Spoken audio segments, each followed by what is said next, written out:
Cái khăn này luôn bà miên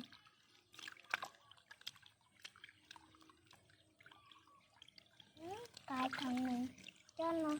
giờ luôn đam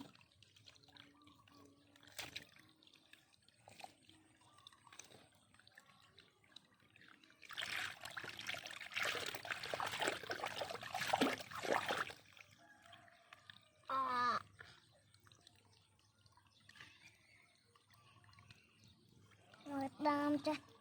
hơi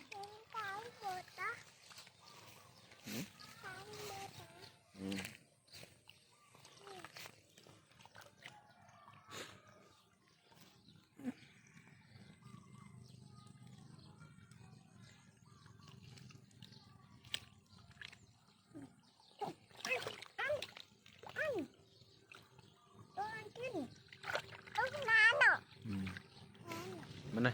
lẹ lẹ lẹ lẹ lan mà cắt cái này nè từ đây lan nè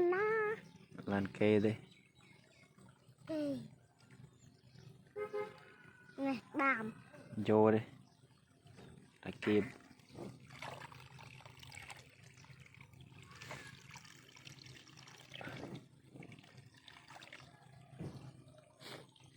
là bạn này tôi Vinh như chăm tới tiết trim mà choเลย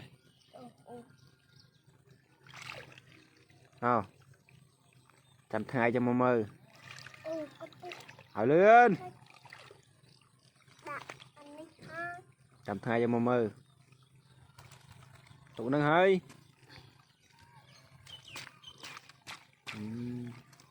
là tôi nâng ơi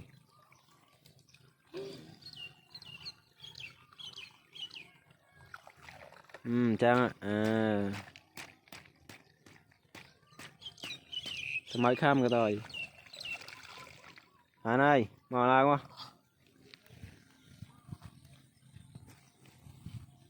nào